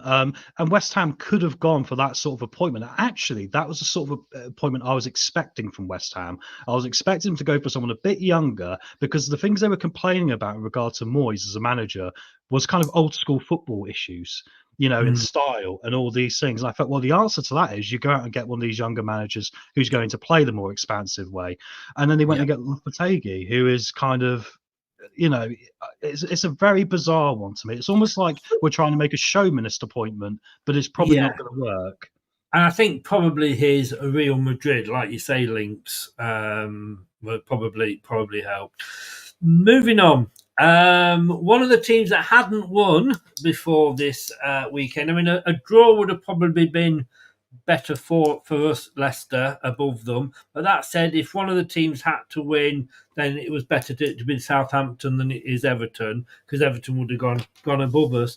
With this one, my prediction here was a 1-1. So, nearly got it. I had 2-1 to Southampton, so I was close. But you would have got the point. Southampton off the bottom now. They have. And you could see what it meant to Russell Martin when they won. Alan Armstrong, the man of the match from Southampton. They've got that win, and that you're right. They should have beaten us. Let's be honest with you. If we take off the blue tinted spectacles, they've got that Wolves and Ipswich haven't now. They've got that feel good factor. They have, yeah, and I think it's interesting because with Russell Martin, I'm getting Vincent Kompany vibes. I'm getting vibes that he is going to very much stick to this system to the end of time, and it's got to work. And I think if it doesn't, then I think that he's hoping, bless him, another club will look at it. Credit to them. I thought Ramsdale had a superb game in goal. He is someone that has obviously had a bit of a tricky time at Arsenal recently, but to come across to Southampton, he played very well for them. He literally could be the difference because the way they play, there is going to be chances for teams. They need Ramsdale to be on form every game if they're really going to, but he's capable of it. He is a very good goalkeeper, I feel. So, yeah, I think they deserved it. I think they've deserved it before the Everton game, to be frank, like we were saying about ourselves, and there's other examples of it. So I wasn't surprised they went and won this game, Chris. Will it translate into a longer term success for them this season? That's the question. And that's where my question about Russell Martin comes a little bit, with all due respect to him. I don't mean to be, too in that, but I just see him as a character who reminds me a bit like Brendan Rodgers, very much like he's looking to push himself, and that's great, but you've got to do that in life. Of course you do. You've got to back yourself. But I think he could service his team better now if he was a little bit more diplomatic in his approach. Yes. Interesting. Very interesting. Southampton are away to Wolves next week. Which is very interesting. Yeah, that's a must-win for both of them. Again, more so you would think for Wolves, but if Southampton, having beaten Everton, who are actually away to West Ham, these games are getting thrown up, aren't they? Yeah. We have a fun show next week. Yeah, if Southampton can beat Wolves and they can get those two back-to-back wins, we know what it does for confidence, Everton, though, talking Everton, I mean, they're just sort of, they're almost Spurs in blue, aren't they? They're a really odd team. They're the only team in the Premier League that does what they do. They are literally on their own little island, and fair play to them, and also fair play to them because they've got no money. All their money's going into this brand new Bramley Apple Stadium they're building down on the front, And, it looks very nice, I've got to say, but well, it does. But Chris, I'm getting old like you, mate, and I miss the old stadiums now a little bit. They're all looking a little bit like spaceships everywhere, aren't they? Especially the Real Madrid one now, which is an abomination. But my word, at least they don't look like Spurs, like a toilet bowl. No, it's true. It's true. This is true. But and also at least they've got go-kart tracks running about everywhere to make some extra money for players. But anyway, but no, my point about Everton is I think the offside, they had an offside goal that was ruled out, and it's one of those. If I go back to last week, where I was saying about the cameras, please make the cameras straight, guys. The camera wasn't straight again, diagonal camera. I looked at it and went, actually, if I'm going to twist my head, I can see him as being onside. And so I think Everton were slightly hard done by in that regard. But they're the sort of team, with all due respect to them, you don't particularly feel good about getting behind because of how they do things, because they're having to be quite low vibration, having to steal goals. They're literally having to look at mistakes, grab these things, and but I don't know about Everton. I think Everton are doing a certain thing, and I think it will keep them up, which is the most important thing. But Southampton, it was like I say, it's the jousting of the two different styles as well. Like, because Southampton made the odd mistake, and normally Everton would take advantage of this, and they didn't on the day today, which was quite unusual for them. Wolves 2, Crystal Palace 2. Crystal Palace, who won the other week and got their first win on the board. Mark Gahey earns Crystal Palace a draw in dramatic game at Molineux that leaves Wolves bottom. Look, we know we had what's he called? Paddy on a couple of weeks ago, Bournemouth fan, who absolutely adores Gary O'Neill. Craig, that's it. Well, his nickname is Paddy, but yeah, Craig. Yeah. Yes, they have had, and I've said this before, they have had a tough start, Wolves, in fairness. I'll give that, Craig. But they're an established Premier League team. They are, and also... Sorry, Chris, you carry on. No, you carry on first, Chris, now, because I was going to take it somewhere else. You go. All I was going to say was they should be doing better than they are as an established Premier League team. You've now got the 3 promoted sides all above them, and no matter how hard their start was, and yes, they have had a damn hard start, but they are an established Premier League team, and not so long ago it was in Europe, so they should be doing better, should they not? I'd agree with that. I think squad-wise, they should at least be doing what Brentford are doing. I don't see any dissimilarities between the two, and I think that's it's something which has been quite interesting. And the Gary O'Neill loving we've had recently, I mean, I was quite converted by it to a degree because I kind of get what he's doing, but I'm now looking at it slightly differently after this week. I think with all the will in the world, it's all very nice, but with the tools that Wolves are going to have to work with, I'm not sure he's going to be the man to get the job done. And I'll tell you why, because actually, if you look at the players they've got in that squad now, like I say, 2 or 3 years ago, they could have been fighting for Europe. And it's one of those things as well where all of a sudden it's crept up on them that they've not got the team they used to have. Honestly, the best player they got is Cunha. Cunha, if he was injured, they would be in big trouble because he creates absolutely everything. Every highlight you saw this game, He was man of the match, to be honest. Man of the match. Yeah. He was everything. He was everywhere. He was every pass. He was everything that they did. And I mean, Strand Larsen's good up top. To be fair, Yao Gomez is okay, but I think with that in mind, Wolves probably going forward, if they don't get a good result next week, it might not be a bad move to make a change in hindsight. I think so. I mean, I know Craig has this affection for Gary O'Neill. He did well at Bournemouth, but he obviously didn't do that well because he was sacked. So, and I don't want to sort of say this, but I'm going to go there. He did replace Scott Parker, and it's not the hardest job in the world to replace Scott Parker, is it? Yeah. I just think Wolves. I've got Wolves to finish. Well, I got them finishing 18th this season. I had them quite low down. Yeah, I had them quite low. I don't have them going down, but I had them very low. Yeah, I had them going down, and I've got to say, sorry, Craig. I know he's not watching, but sorry, Craig. Anyway, I've got to tell you, a lot of that is because of Gary O'Neill being in charge. He's just not. Yeah, he's too young. That's the problem, mate. He's slightly too young for the position he's ended up in. And I don't think he's going to be able to get them out of it. You look at what Bournemouth are doing now. He probably had better resources there last time. Yeah, and you need. I think Wolves need somebody with more experience. Moyes. Palace, though, I had them finishing 10th, and Rob had them finishing 9th. Although they've sold a couple of good players. I mean, we know they held on to Geu, but they did sell a couple of the players. We won't mention Edouard, but they can have him back. But I'm surprised they're where they are, if I'm honest with you. Yeah, they've not transitioned as well with the new manager as what I think people would have expected. And I think there's a bit of pressure on that. We look at how Brighton have just carried on like nothing's happened since De Zerbi's left. It's been remarkable how they've just slotted into this way of carrying on. It's not quite clicked yet for Crystal Palace. When I saw the highlights back, I thought, there's enough there not to get panicky about it yet. And they're still the sort of team that will turn up and beat Tottenham on a day. Good example. I'm pretty sure Crystal Palace, if I'm not mistaken, if my memory serves me correct, that they've beaten Manchester United at Old Trafford in the last 3 years, haven't they? 3 times or twice in a row or something. So they've obviously got in that squad the ability to go out and do things like this.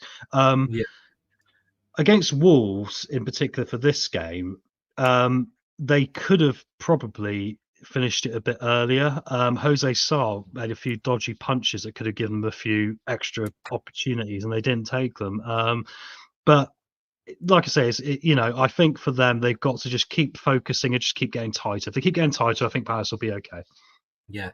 Ronald says here, Wolverhampton could do a Leicester and go down when nobody expected them to at the start of the season. I expected them to, Ronald. And I think they possibly will. Next few weeks are going to be interesting because we're saying they've had a hard start. Well, they're at home to Southampton, and if they don't win that, then like you say, I think that could be Gary, and especially because after those games, of course, we've got the international break. And what's a good thing to do when you've got an international break? Move house. Managers. Yeah. What did you say? Sorry. I said move house, which is what you'll probably be doing, Preston. Fair enough. I've got to give you that. I can't argue with that. But I was thinking more the football side. It's sack your manager. So I was referring, Chris, to what managers have to do when they get sacked. They have to move. Sorry, it was slightly went over you. It's my fault, mate. I could have worded it better. I did not follow that at all. Geordie's in. Now, what about that for timing? What about Perfect. that for timing, Geordie? Because just as you come in, we are about to discuss Newcastle 1, Arsenal 0. Alexander Isaac, who won the man of the match, his header heads Mikel Arteta side another damaging Premier League defeat. This was the early kickoff on the Saturday. I had, no disrespect, Geordie, and you know this because I said it the other day, I had this as a 3-1 Arsenal. Newcastle needed this win because they've struggled just recently. I have to say, I give credit to Newcastle because they are trying to play by the rules within PSR, unlike certain other clubs. So fair play to them. They haven't. Some of the fans have gone a little bit like, well, we're the richest club in the world now. But look, every club has those. But generally speaking, I do like the Geordies, and not just because Geordies just come in. But I saw this result, and I thought, typical Arsenal. They were the words that came up. Typical Arsenal, and I've got to say, it is. And I said to you, oh, he's gone for Gordon as man of the match. I'm only going off what the Premier League page says. Sorry, so it's not my man of the match. Geordie says we needed that one. You did. I think you did, to be honest with you. I think it was getting a little bit. I think it was due as well. It was due. They'd not been bad the week before. They'd not been bad against Chelsea in those games in the slightest. They've actually played pretty well, Newcastle. I think they were due a result. Well, they got it. First of all, how damaging is this for Arsenal? Probably with the Manchester City result coming later, not that bad. Yeah, well, ironically, if I was Arsenal, I would use this as another reminder of the biggest fault they have faced for a long time now. And I've got a lot of friends of mine, as we know, that are Arsenal fans, and I feel for them a little bit. I was there that Champions League final night against Barcelona with a lot of them and felt their pain. It was brutal. Long time ago now, obviously, nearly 20 years probably. Christ almighty. But no, it's another reminder for Arsenal. They really lack someone like a Haaland, someone like a Salah. One player like that who is going to be the bit of jazz and always going to be there to be able to get you a goal. Like I say, Saka's incredibly talented. He is. I was going to say, is that not Saka? But he's young, mate. He's still young. I mean, he'll come in and he'll drive and he'll score some great goals, but he's still relatively young. I mean, he was only 17 a couple of years ago. I don't think also he's got the personality type to be that player now, maybe in the future. Declan Rice does, and he has times where he's very good and other times where I think he's not quite getting it yet, you know? So I think it's a reminder to Arsenal, and like you say, in the circumstances, it could have been a lot worse for them. I think they need to get out of this 1-0 to the Arsenal habit as well somehow. They need to find a way to be a bit more free scoring at times, because they're shooting themselves in the foot on occasion. Yeah, you're still stretching. That's right. I can carry on. No. I wasn't stretching. I was actually celebrating. Is there a goal? Fulham 0, Brentford 1. Oh, excellent. Which means, Brad, your 0-0 ain't going to come off, mate. So the most you can get, if it goes to 1-1, I get 3 points. But if it goes, would give me 6, believe it or not, which is what I seem to get every week. Chris, don't count your chickens. It hasn't gone to VAR, has it? Has it? No, I'm winding you up, mate. I'm not sure. You did this to me on Saturday with Cooper, didn't you? You did this to me on Saturday about Steve Cooper as my revenge. Yeah. That was funny. If anybody hasn't watched it, I am obviously, while I'm doing the watch along, I have the information on another screen with the team news and everything, so I can refer to it. And of course, I noticed towards the end that we had a different manager. We didn't have Steve Cooper under the manager, which was a bit strange because technically he was still the manager.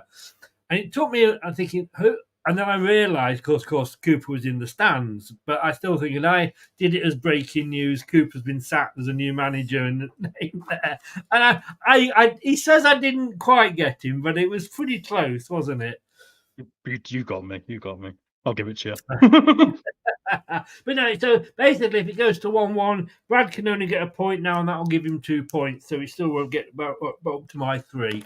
All I can say, not that I'm a sort of don't hold begrudges or anything like that, but Brad, thank you. Right, Newcastle. Yeah. Fair play to them. They are now up to 10th. But the thing that shocked me about this game, and I haven't really seen it at all, but look, my bugbear, and some people like stats, some people don't like stats. They don't always tell you the full story of a game. However, where is it? Newcastle had 9 shots. Arsenal had 10. All right, that's not the bad bit. Newcastle had 4 shots on target. Arsenal had 1 shot on target. That is unimpressive for a Premier League team, whether it's the 4 or the 1. You're not going to do that. I don't think that's good enough. Arsenal, that's embarrassing. No. Newcastle. I will say one thing. I was going to say, I'll say one thing about that. The 1 shot on target Arsenal had was an absolute, well, I wouldn't say a worldy save, but it was pretty much, I don't know how he missed. If it had gone in the net, Chris, I wonder if they might have had a few more shots on target. But I do get your point. I'm not trying to defend Arsenal overtly here, but I think the chance they had to take the lead, they were very unlucky. It was Mikel Moreno. He just literally had to put it left or right, hit it straight in the middle, hit a defender. He was like 4 yards out. It was ridiculous. But anyway. That could have changed it. Newcastle up to 11th.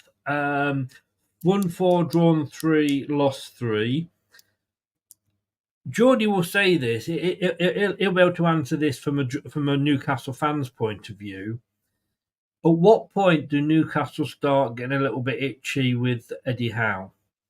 I wouldn't get itchy in the slightest, because I think the thing is that they haven't got the biggest squad in the world. Their transfer business has been very clever, I think, and I think they're making the best of what they can do right now, knowing there's going to be better things coming. I don't see the point in changing the manager. I think the manager's getting the things they want to do right. I think the problem is they haven't got the level of player in that playing squad yet. I mean, Joe Linton, for example, I think he's a decent Premier League player, maybe top 10, maybe like 10th to 15th sort of squad level in the Premier League, but he's not going to be a Champions League player. Sorry, I mean, not anymore. No. I'm not saying that they should sack him, because I absolutely think Eddie Howe is an amazing manager. What he did at Bournemouth was amazing, taking them from league minus 17 points in the 4th Premier League and keeping them there. But he's at a different level now. It's like Enzo. How he is thought of being a Leicester manager at Leicester, a lot more is expected of him at Chelsea. And I think it is with Eddie Howe as well. A lot more is expected of him at Newcastle than would have been at Bournemouth. But he did his right thing. He went away. Geordie says here, if we finish below top 7 to 10, then surely, mate, I want Marino in to an army. To be fair, Mourinho is a good shout. But he doesn't want you, mate. He doesn't want you. He doesn't want a club that's going to have to play in Europe. He said that. And can I just say on that point, actually, if anybody is subscribed to The Athletic, please go and check the Leicester page out. Rob Tanner is a good friend of the channel. I mean, I've got a deal. It's £1 a month. It's ridiculous. And the stuff that you read in there, it's not just regurgitated or another one taken. No. Rob Tanner really does. And other people write different stories that end up on the Leicester page.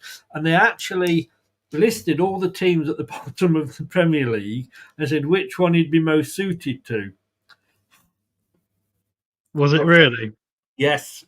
One of the two would have been Leicester. I'd slap their arm off. What happened? But obviously that was very much tongue in cheek from him. But that is a good point, Chris. Quickly, because what do Newcastle want then? Do you want them to go and get a Lopetegui and spend money on this bloke and pay him $100,000 a week to be a manager because he managed Real Madrid once? I mean, that's the other option here, isn't it? You can go out and get a manager like that. Maybe Mourinho is over the hill now, dare I say it. I'm not sure. We don't really know. He might be. Like you say, if he's not got the commitment to it anymore, does he want to go and build an empire in Newcastle? I'm not sure. But, that's what you've got to consider. It's an excellent point. Because, again, managers can win, and then suddenly go off the end of the scale and suddenly not be what they were. Would they prefer Brendan Rodgers? Go on, actually, that's generally a serious question because he's doing well at Celtic again. I mean, what's his next move going to be? He'll be back here. You know what he's like. He's a rat. You never get rid of him. You could do well at Celtic, mate. Well, to be fair, I have done a Football Manager a few times, so yeah. There you go. I mean, come on. Celtic Park, I'm your man. Look at my beard. I can go up with your Henrik Larsson, your Nordic, your Northern European greats. Yeah, but no, seriously, it's like if you can't win anything as manager at Celtic, then you're a bloody bad manager. He came down to England and he came to Leicester, let's be honest with you, to resurrect his career. And he started off well. He was getting points. Yeah. He was being linked with Spurs, Man United again. I think Barcelona, as he might have even been linked with, and he did very well for us. But unfortunately, he blew it at the end, and he had his head turned, and he was never the same afterwards. It was almost like he was in a loving relationship with a lovely married woman, and all of a sudden he met a page-3 model that had turned his head, and he completely chucked his family out the window. That's what it felt like to me, anyway. But there we go. Yeah, Brendan Rodgers. Exactly. Everyone else could see it. Yeah, exactly. But that's that's the thing. Nobody'd want him. And Nick Huntstorm spending nearly had to sell Gordon or Isaac. And fair play to you, mate. Fair play to you for doing it. For sticking by the rules. Son-in-law and grandson love Eddie Howe and style. Like the only thing I said when they appointed Eddie Howe was I saw him as a stopgap manager, not in the fact of like a few games, but that he would be there for a couple of seasons. Take them away from Steve Bruce. Which and sympathies go out to Steve Bruce because he just lost a grandchild. But the move away from that sort of course, Newcastle obviously, as on the footballing side, hated him, and he was a Geordie, but it just didn't work out. And I said Eddie Howe would come in, have a couple of seasons, steady the ship, but then when they want to push on, they may go for somebody else, move on to somebody bigger. Very quickly, just going to run through the last couple of games now. Liverpool-Brighton, and it was Liverpool 2, Brighton 1. Pretty much, Brighton went ahead in fairness, but pretty much, I suppose, the result we expected in Liverpool back to the top. Exactly what I said last week about Liverpool. It doesn't matter they go 1-0 down. You guaranteed as soon as they go 1-0 down, they're going to come at you, and they did it again. And this is the thing. If you can do that, that can make you a very dangerous football team, and they are. But fair play to Brighton again. They're just playing some really nice football, and they're making themselves competitive. Yeah, and it very much reminds me of the Liverpool under Bob Paisley. And I'm going back a bit now, but when they were the Manchester City of the day, before Fergie went to United, Liverpool were. That's right. They won everything that was going, but they were never panicked into. Brighton went 1-0 up after 14 minutes. They didn't score until the 70th, and then the 72nd minute. They just sort of eat away at you because they know that they're probably going to get something at the end of the day. Well, I know it's the same in every football match. It's a bit of a bizarre thing to say, but the first half, Brighton were actually the better team, and they could have had a few more goals. So the game, once again to say it, would have been different if they had done that. But like you say, second half, I think the interesting thing that Slot is very good at doing is, and I read something this week about how Trent Alexander-Arnold was talking about how he'd had his experiences with the new manager. And he comes across as someone that you want to go out and win football matches for, and you want to because he's not going to kill you. He's not going to kick you. He's going to give you guidance. He's going to go do this, do that, do that. And the second half, Liverpool came out, and I know it took them a bit of time, but they came out a lot better. In the second half, it was all them. Yes, yeah. And then the last match, which is probably a little bit unfair, and had I actually looked at this before I'd actually sent it off to you, I might have actually moved them further up the table to talk about. Villa went ahead, but then after 32 minutes, they only went ahead. Well, they went ahead for a while. 49 minutes, Brendan Johnson. Solanke won man of the match, 75-79. and James Maddison with a Leicester-esque free kick at the end reminded me of his free kick against Southampton in the 9-0. And I remember being in the far end with my son and my son's wife now, wasn't then. And I remember saying to my son, I went, Maddison, top left, goal. And he went, yeah, I went, and he did. I thought, thank God you did that, James. He struggled, obviously, a little bit at Spurs. I can't really praise Spurs because next week they'll go and lose. Well, we were saying this earlier in the Ipswich analysis, weren't we? There's a very good chance they could. It was a game of two halves again. That's a very traditional football thing to say. The first half, Aston Villa were allowed by Spurs to play their game, which was a critical mistake. So Tottenham were lucky it was only 1-0 at half time. Second half, Ange obviously had a really positive effect. And I think he's a very good man manager. You can just see that in how he is when he talks in his press conferences, because second half, Tottenham were committed to what they're meant to be doing under Ange. It's a brave system they're playing, especially for a team that's known to be Spursy, jokingly. They make a lot of mistakes and could throw things away. To have such a high line as your base approach and to commit to that when you've got that energy around you of being a team that can make those mistakes as well. I think, you need to have that confidence. And I think in some ways, Ange has been a little bit knocked back by the lack of his players' confidence in it. And now this is a good example of him going, right, I'm setting this straight. Next week against Ipswich, they better go out and get a similar result 4-1. Otherwise, I think then it's like, what is going on? It's chaos. If Ipswich beat Spurs next week, and I'm not saying Ange is going to go, and I think every non-Spurs fan loves Ange. That's the thing. I mean, he says it as it is. Yes, he is. I think the problem is as well, though, of course, he came out and said, well, I tend to win things in my second season. Yeah, I mean, but then I think that's our Aussie charm as well, isn't it? Have we ever had an Australian manager before? Maybe Harry Kewell managed Watford for one game when he was a caretaker. No serious managing. But then again, you couldn't name Watford managers, could you? They've had that many. No, I can name you Nigel Pearson, and that's about it. And Claudio Ranieri.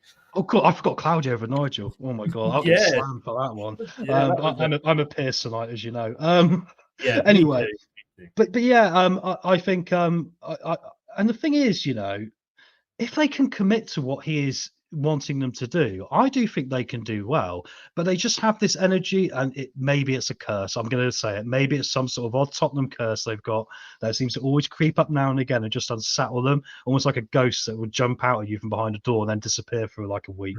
But if they can, I think, bear in mind I said last week that Ange would probably be my choice for the first manager to get sacked. This week, obviously, with football, I've changed my mind to West Ham. But I think they should view the positives in this Tottenham, and I think for Aston Villa as well, actually, controversially, I think they should view this as a positive, because I think it's a reminder to them: don't get carried away yet. You've still got a lot to do.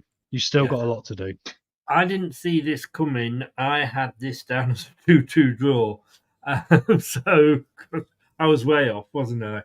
I think I had like 1-1. I can't quite remember. It was. I also like the Villa manager whose name has just escaped my brain. Tell me Emery. Yeah, I do like him, and I think Villa. If Arsenal had have stuck with him longer, who knows? I think they could have actually won something. I noticed something interesting just quickly about what he does. If you look at the way Aston Villa attack corners, he's a very, very crafty manager. Because I noticed something they do. They are constantly pushing. I know, like, we jostle in the box. Yes. They were pushing the goalkeeper and getting away with it because they pushed him and then got away before the ball was kicked. So they were kind of doing it before. I noticed some little things like that, and I was starting to go, these things I hadn't noticed before. Does that remind you of anybody? It reminds me of quite a few times with Robert Hoof and exactly. Yes, but ironically, Chris, they changed the rules because of us, because they were like they bounced the Premier League. They literally they stopped everyone scoring goals. How awful! And it's like, well, now, but there's other clubs trying to do it. And I mean, Diego Costa's a big bloke for them. He will do it. Exactly. Right. That's the 9 games. We're going to look at just 4 quick pieces of news. that I did this morning. We'll do it straight after this. The TalkSport Fan Network is the ultimate on-demand destination for the UK's best fan-led football podcasts, including Leicester Till I Die, independent analysis and reaction for the Foxes faithful. The TalkSport Fan Network. Unbeatable club-dedicated content created by the fans, for the fans. Follow the podcast on the TalkSport Fan Network. Right, okay, so the first piece of news I've actually got here, the title for the first one is Rivalry, Biggest in Britain. And actually, biggest isn't the right word. I think I should have said nastiest in England. Nastiest. Yes, you're wondering where I'm going with this now, don't you? AFC Wimbledon beating MK Dons in the FA Cup. I think as derbies or as match rivals go, that one I think has got to be up there, hasn't it? I mean, love or hate Wimbledon, and they're not a team you could warm to, but they didn't care. And fair play to them. They beat Liverpool in the FA Cup fair and square. I know it was probably a penalty, I think, and what have you, but whenever those two always seem to get drawn in the cup to each other, and we don't want what MK Dons did to be done. But I just wonder sometimes, do you think they had to do it to save the club, although Wimbledon are now back as Wimbledon? Well, I think they needed to do it for a general experiment, Chris, because obviously in North American sports, moving franchises from city to city is actually quite commonplace. It's actually it's not as as controversial as it is here. And this will be one of the first. I mean, we've had it before, kind of. Didn't Dagenham and Redbridge, weren't they originally two clubs, and they merged, and so it has happened in history to a degree, but only with merging rather than moving. So. I mean, I think it is. I think when you're talking about the nature of their rivalry as well, it's difficult because MK Dons haven't really done enough for me since their inception. I mean, they made it to the championship once, didn't they? Maybe. No, I don't think they did. I think League One's probably the highest they've got to. Yeah. They've not pulled up enough trees yet for me. If you think about it, in the time that they've been trying to get themselves maybe to the Premier League, looking at their stadium and their infrastructure, Wimbledon have caught them up from being in non-existence and setting up an entirely new football club. So I think the pyramids, yeah, exactly. So I think it's probably one of the more heated ones, but I don't know. I think in some ways it'll cool down because of how Wimbledon are doing, and also they own their own club now. In some ways, hasn't it worked out pretty well? I know not the time. I think it's one of those things that I think it's hard to forgive. There's a lady on YouTube that does a football podcast. She's really, really popular, got thousands of followers, 50,000 or something. Stunt Peg. And I'm not really... Stunt Peg. I've seen her video. She's very funny. Neve, her name is, I believe, in real life. Yeah. Yeah, very, very funny. Neem, she is in Keith, yes. Yeah. She, or Neve, one of them anyway. But she is very. I love her sense of humour. Very dry sense of humour. Very dry. I like it. I get it. Yes, I do. And one of her videos that she did actually was MK Dons are the most hated club in the country.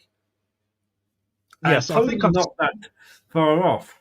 No, I think you're right. I mean, I think you're probably right. I mean, we need to really. I wish I'd looked into that average attendance of what it is nowadays, because obviously they've got a 30,000 seater stadium there, but they're obviously not going to be opening half of it when they're in League Two. But I wonder what their average attendance would be. Maybe 12,000 at most, which I guess is okay for League Two, isn't it?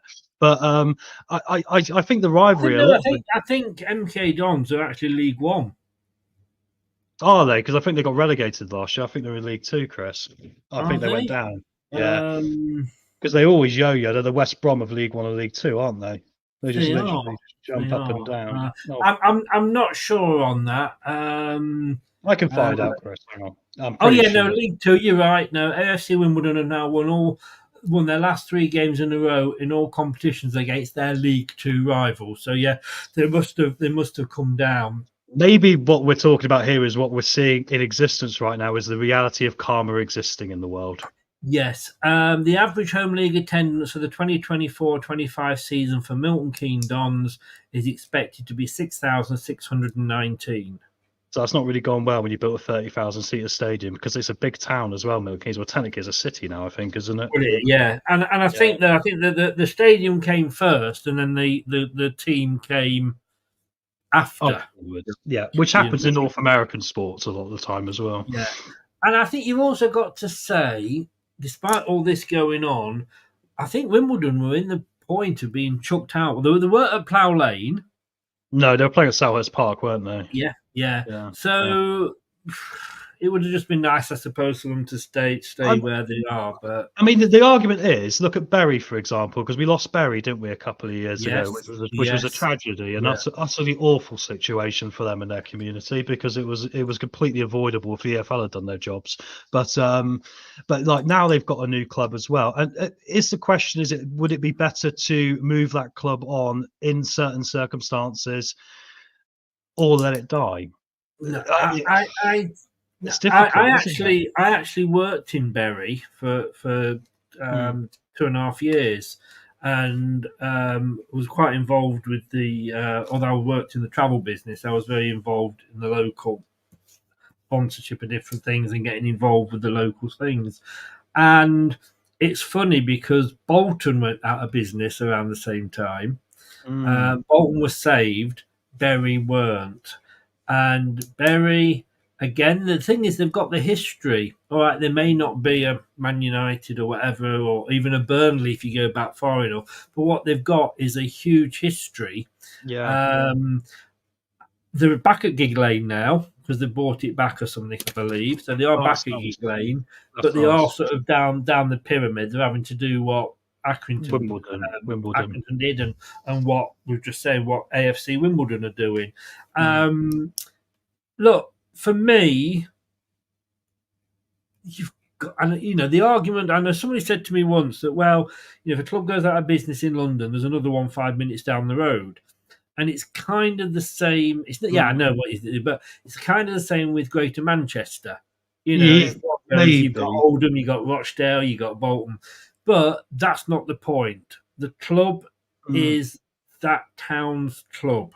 Absolutely. If Leicester were to go out of business, and let's be honest with you, we nearly did twice. Oh, we did, I'm not going to go start supporting Coventry. No. I just started supporting the new Leicester team that would have been, no doubt, started because it would have happened. Of course it would have. You'd go to Shepshed or somebody like that. But or Colville. Or Colville indeed. But you're not going to start. You don't just start supporting another team, But no, fair play to AFC Wimbledon and fair play to Bury as well. I think they were treated desperately badly because they could have been saved. The EFL are more bothered about finding teams like Leicester than they are about saving clubs like Bury. Absolutely. And who's got the worst owners, apparently? Leicester. Exactly. Yeah. And if anybody wondering why I've called this section 442, I'm going to say this with a smile on my face because I'm actually quite pleased with my little self. It's 4 news items, 4 2 presenters, 4 for 2. Up here for thinking. He's not just got the looks, guys. Do you know what I mean? There's other things going on here as well. It's often been said, what the hell is going on? But there are other things going on. My next point here, one that got away. Oh, we've all been there. Tragedy. Yes. At the weekend, Serie A, Napoli, top of the table, 0. Atlanta 3. I know where you're going now. Yeah, I thought you might. Lookman. Indeed. All right, we've got Fatawu now, but I think Lookman was the more complete player, where Fatawu's still got a couple of seasons to get to that level, where Lookman was already there because he's older. Let's be honest with you. He's 29 now. Yes. 5th for the sake of, and I can't believe I'm actually saying this, 5th for the sake of 15 million. It's still bloody ridiculous. You're paying 15 million. we got Fatawu for 15. What could we have done? I'm not saying we'd have stayed up or anything like that, but you do wonder, don't you? I'll tell you what I'm going to say about this. He also came in the top 30 in the Ballon d'Or, didn't he? I think he was like 29th or something, which is remarkable. I mean, and also, let's be frank, the things he has done over there have been remarkable. Honestly, he's been brilliant. I think this is one of those cases of actually, if he'd stayed at Leicester, it might have been 10th actually, Wayne. You're right, correct, mate. It's one of those. I think if he stayed at Leicester, I don't think he'd be doing as well. I don't think he'd be getting the notice. I think actually he's worked out going to the right place for him, with the right manager, with the right temperament for him. He did a lot of good things for us, but I must be honest, looking back on it, apart from that Liverpool game where we completely robbed them from nowhere, that when we shouldn't have won and we robbed them. I think he didn't offer enough then to us to make a right decision. Hindsight's a wonderful thing, but I think in that moment, I don't think really 15 million when we were facing all this noise about financial charges. I kind of get why it didn't happen. And in the same way, we went for Lewandowski once, as did Blackburn, didn't they, when he was very young? Sliding doors, mate. We said this many times. Sliding doors. I'm just happy for the kid. He deserves it. Yeah, it was PSR, Wayne, that why we didn't buy him. I was trying to think, it was the year before we got relegated, wasn't it? Or because weren't we supposed to buy him and we couldn't? Or was it the year? No, I think we got him in on loan with an option to buy. I think that's what it was. And we didn't take up the option because of the VA. We did because we couldn't afford the 15 million. 15 million, that's right, yeah, because it would have thrown us. Yeah. But that was the season, wasn't it? Before the end of the season, the next season we got relegated, I think, didn't we? I think it was the season we got relegated, Chris, wasn't it? Because it's only last year he went and played for them, and obviously we were in the Championship last year, so I think it's only been the 1 year. I will double check this, actually. I must be honest, after that year of Enzo Ball, my memory of the Premier League the year before was pretty hazy. Eddie Moda Lookman. You and me looking. I'm on it, mate. Don't you worry. He had 1 year for us. Yeah, the year we got relegated. 26 appearances, 6 goals. And he went to Atlanta. 21-22. Yeah. Yeah. So it was the one. Yeah. Yeah. The season we went down. Yeah. I'd have still loved it. But like you say, hindsight is a wonderful thing. The interesting thing is on that one is that, and I can't say this, Ketlakari. I don't know if that is the. He actually got 2 assists. Weren't we linked with him as well? I think we were at a time, yeah. But by the same notion, we've also been linked to Amarin, who's now in charge of Manchester United before, So, yeah. The thing is with Leicester, half the links are never going to happen anyway. No, and half of them end up happening, and then they're Dennis Wise, and we're in an absolute mess, aren't we? So exactly. So you have to bring that up. I have to use the best example. I have to use the best example I can think of. It's like, let's get in a midfielder who really understands the Premier League and won't be a problem, but will be a bit of a bugger on the pitch. Oh, no, he's beating up everyone in the dressing room. Great. Sorry, Dennis, but you did do it, mate. You did, yes, yeah, and we all hate him for it, The third one, money for nothing. Free transfers being sold for profit? No. Sell you later. Steven Gerrard mercilessly booed by Al Ettifaq fans after losing local derby with Liverpool legend on the brink of the sack. I think, yeah. Carry on, mate. I was just going to say that I think any football fan in England would look, or even in including Scotland as well, where we managed, would look at this and go, "You're surprised because a good player doesn't necessarily make a good manager." Wayne Rooney, Frank Lampard, Steven Gerrard. Yeah, he's on over £15 million a year. Yeah, and it looks like he's about to be sacked. Now this is in the Sun, so you can take it with a pinch of salt if you want, but let's be honest with you, the Sun is owned by the people that own Sky Sport, so they all probably use the same rumours and what have you. Gerrard recently met with Al Ettifaq's owners, see below. We were beaten 2-0 at home with local rivals Al Qadashi. Probably have pronounced that wrong. It was their 4th defeat in 6 games, with reports suggesting Gerrard is on the brink of losing his job. And at the final whistle, the Saudi Pro League club supporters let the ex-English star know how they felt about the loss. As he clapped on the pitch towards the stands at the end of the game, he was met by jeers from the home faithful. The heated moment was captured on video and shared on social media. Now, the boos came after it was reported Gerrard, 44, held talks with Al Ettifaq owners as he fights to keep his £15.2 million job. I mean, he need never work again. And I don't know why these players, when you're sacked, let's be honest with you, if I did a job and was sacked and was given £1 million for the rest of my life, I would be able to live on that. So, the payment that he's going to get paid off. Now, I don't know where it was. I think it was actually on Amazon. And I watched a program about the King of Saudi Arabia and where he had come from, which was he wasn't in line to become king, but he'd positioned himself and he'd manoeuvred in front of other people and what have you. And he is trying to make Saudi Arabia more westernized. And they want to host. Yeah, they want to host the World Cup.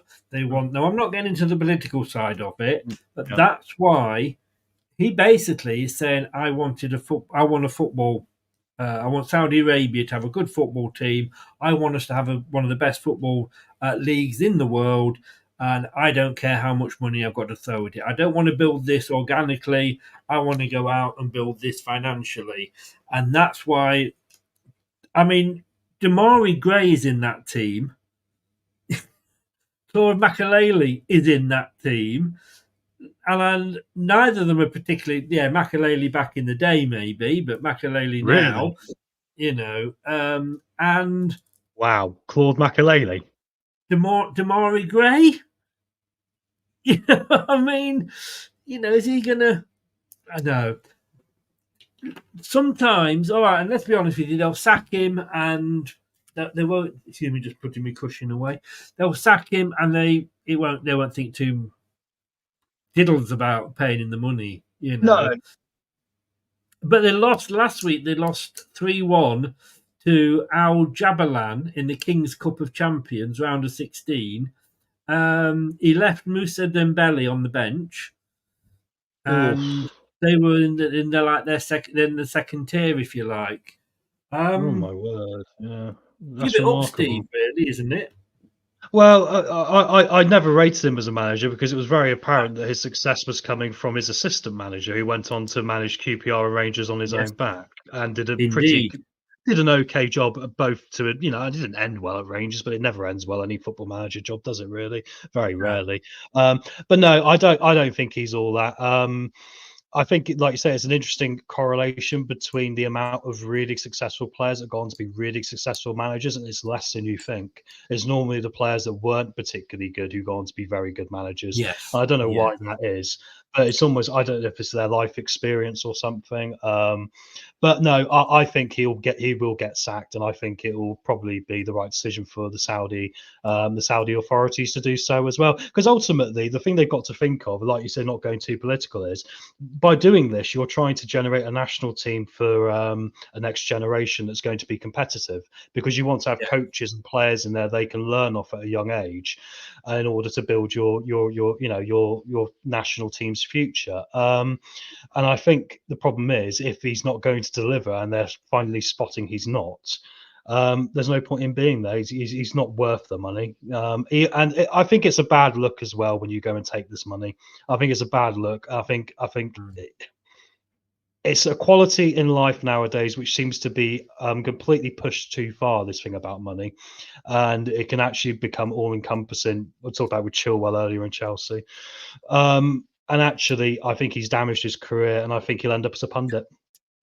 Yes, quite right.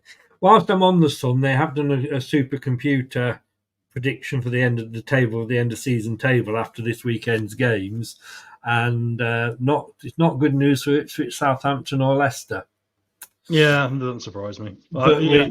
we are on the same number of points as Wolves, but goal difference is what doing it. Chris, I mean, unless it's an octopus picking balls out of like an aquarium telling me who's going to win the matches, I'm not going to trust a computer. I'll trust the octopus or the dog with the basket knocking the ball down the stairs. What your pet octopus does with your balls is just you carry on. I know you do a lot of strange things down there in not Cornwall, in Devon. How dare I? How dare I? And like you say, though, even at Rangers when he won, and he won the league, he did the treble, didn't he? But that was down to, like say, more to the assistant, Well, it has to be. Manager. Yeah, it had to be. Yeah, because it just, the facts have shown it. Post when he's been on his own away from this guy, we said it before. Nigel Pearson was better with Craig Shakespeare than anyone else. So as soon as Shakespeare wasn't there, he wasn't as good. Clough and Taylor. We said it at the same time. Clough and Taylor's the famous too. My neighbour's daughter's partner, let me get this right, is Scottish, and he's a Rangers fan. And I remember one New Year's Eve, we were making our way through this bottle of gin between me and him, and we won. We won. But I said to him, "Would you have Gerrard back at Rangers?" He went, "No bloody way at all." Isn't it crazy? He won them the title as well. Doesn't that say it all? It shows you that you can't actually hide. You can. This is the thing about propaganda, and I said the same about Brendan Rodgers towards the end. It's like you can have that image and you can shout it from the rooftops, but if people are seeing that you're not actually that, they're going to see it. You can't hide it. What we were saying, it was the assistant manager that was doing, who obviously went back there and didn't work out. Last one here, then the new one. 4 Premier League clubs want Callum Wilson in January. Callum Wilson from Newcastle. Has he got any legs left? Sorry? Has he got any legs left? I'm pretty sure he's in a wheelchair, isn't he, the poor bloke? That's a joke. He's injured. He's injured. Yeah, it's a little bit unfair to him there, but he's open to leaving. Newcastle United striker Callum Wilson is on the radar. Now, he's 32 years old, but he's yet to feature for the Magpies this season due to an injury he sustained in pre-season. Now, 32 years old, I mean, I'm not saying, we should go for him, but he fits into our demographic at the moment, doesn't he? Dakova Reed, Edouard. Oh, my word. Yeah, I mean, I would say the thing we want to worry about is, will he be able to stay fit? That would be the only thing I would say, because look at the Ryan Bertrand situation. Oh my God, you mentioned him earlier, of course. He came up earlier in just life, I think, and it's just stuck with me all day today. I was just like, man, I wish I could have walked into the Leicester training facility and got paid 85 grand a week to sit on my arse and play pool. In fairness, I remember watching Ryan Bertrand in the pre-season that year he signed for us, the same year as Vestergaard, obviously. And he scored a wonderful free kick with his left foot. And he was man of the match for me in that game. And I said, we didn't pay anything for him. This could be the signing of the season for us. He's got the experience. We'd got Thomas, who was a bit young. Now, that was just watching him on that. The Southampton fans were absolutely pissing themselves laughing. Were we playing Notts County? I mean, that's not the point. Don't ruin a good story. Just saying he found his level. But in fairness, he got injured. Let's be honest. And then he never really came back to that. But no, the 4 clubs are... Brentford, surprisingly. Fulham, I think, surprisingly. Crystal Palace, I kind of get. And Southampton. I think Southampton's the more likely of all of them, because I think he'll like the way they play their football as well. It suits him and his style as well. I think that's most likely. Would you take a punt on him? No. No, because the problem is that he's he's had too many injuries, and I know it's not a nice way to look at it. It's a bit cold because I think he's a likable guy, and when he's fit, he's a good player. I just don't think we're in the position to be signing players like that at the moment. I think we'd be better off getting someone on loan if we need to. Was he maybe Tom Cannon? I've heard exactly. Cool.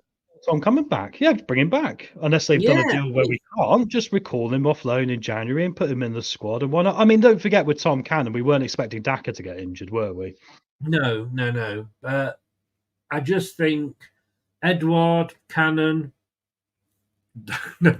But wasn't Wilson in the England squad not so long ago? He was, but so was David Nugent once. David Nugent scored a goal. And David Nugent was Jamie Vardy's favourite ever strike partner, so there you go.